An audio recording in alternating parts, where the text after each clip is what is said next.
Hello everyone. Okay, this is my last book review for today, I promise. I know I read, like I said, I read quite a bit this past week and I kind of saved them up to do all at once. I probably should have done them. Anyways, so my name is Anne. This is book reviews. I absolutely love talking about books. I could do it all day, every day. I probably should have been a librarian instead of an environmental scientist, but alas, here we are. So instead you just get to hear me talk about my beloved books all day. And I could, all day long. I could talk about books, all books, any books. Anyways, so I had some people give me some tips and pointers on how to make this better. And thank you so much, all of my beloved friends, for giving me viewpoints. I will work on that. Anything else that you think that would make it better, please let me know. And I will do my best to continue improving.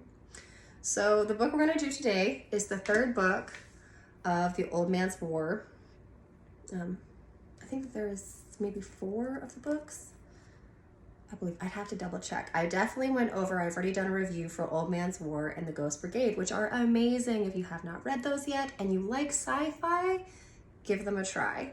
Like I said before, they're kind of sort of a mix. Those books are a mix between like was it Starship Troopers and Avatar in my mind. That's how I mix them in my mind. So they're pretty fun.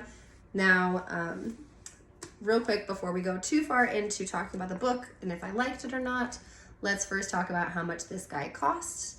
I am a big fan of thrift books, as I've mentioned before. If you do go on thrift books, you buy books over $10 in the United States, you get free shipping. And so that's always something to consider. On thrift books, you can get this guy for $5.89, which is pretty awesome for a book. On Amazon, if you were to choose to do Kindle, you would buy it for $8.99. Audio is $5.95. Let's see, and hardback is 29 bucks. It's not bad for a hardback. And paperback is $12, $13 rounding up. And I don't know shipping on any of those. Barnes & Noble, you'll find him for $8.99. So like I said, thrift books is totally a steal, which is why I'm a huge fan. And you can build up reward points to where you get books for free, which I do frequently, to my partner's everlasting dismay, because we continue to build bookshelves. This is not even close to our only one, and they are taking over our house. So this book does not have, there is no lust in here. There is so my lusty meter for this guy would be a 1, like I said, because there are relationships, people dating. So it mentions as people dating, but there is no activities, adult activities, so to speak. So this guy I would give a lust reader for a 1. Now let's see. Do I like the book? Yes, I do. I do really like this book. I would definitely give it a sticker. Let's find out what it's about real quick. Okay, so John Perry, the hero of John Scalzi's best-selling debut novel, Old Man's War, has retired with his wife and daughter to one of humanity's many colonies. It's a good life, but something's missing. When John and Jane are asked to lead a new colony world, they jump at the chance to explore the universe once more. But nothing is as it seems. Perry and the new colony are pawns in an interstellar game of diplomacy and war between humanity's colonial union and a new, seemingly unstoppable alien alliance that has demanded an end to all human colonization. As these gambits rage above, on the ground, Perry struggles to keep his colonists alive in the face of threats both alien and familiar. For his family's survival and everyone else's, Perry must unravel the web of lies, half-truths, and deceptions spun around him and uncover the colony's shocking true purpose, lest it become truly the last colony of the human race. So, oh my gosh, really exciting. Now this guy, I felt like even though there are war elements, it wasn't as war heavy as the other 2. Out of all 3 that I've read so far, my personal opinion is that the second book is most war heavy. It has the most like, maybe not even war heavy, just most gruesome death scenes. This does have a little bit of war in it. Obviously, it's war and colonizing and things, but I just felt like this one is more like political intrigue maybe, and things like that. What I love about the book is that I'm going through the adventure, and I'm not even really noticing that I'm on the adventure. I'm just kind of immersed in the world. I'm going with these people as they're trying to survive and figure out what they're going to do and how they're going to do it. And it makes it a very, very fun book to write along with.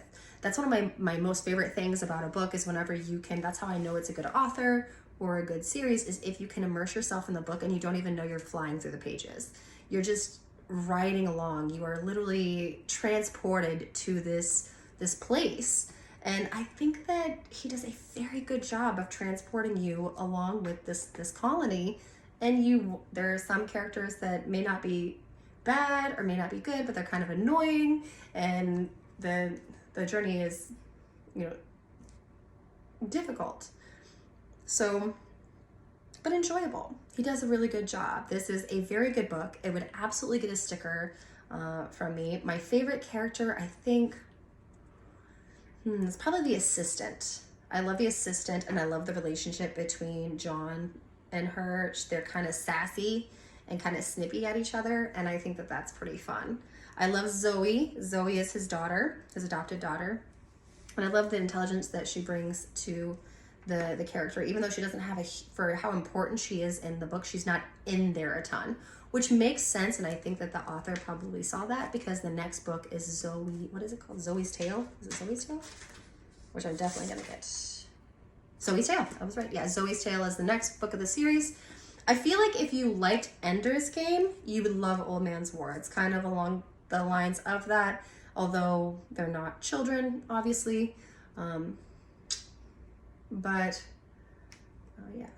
they do have soldiers that they create that are kind of mentally, like, they're adults, but they were made. It's like they're like clones. So they're only like maybe 16 years old, but they're fully adult, and they understand ration and reason and all of that, but they're still kind of full of a little bit of wonder. Again, not as much in this book. They mention that, but not in it as much as the other books. So I definitely don't think that you should just start with The Last Colony. I definitely think you should start with Old Man's War and work your way to The Last Colony.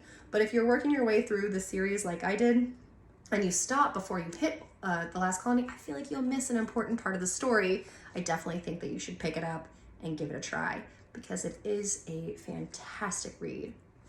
So, yes, please, excuse me, sorry.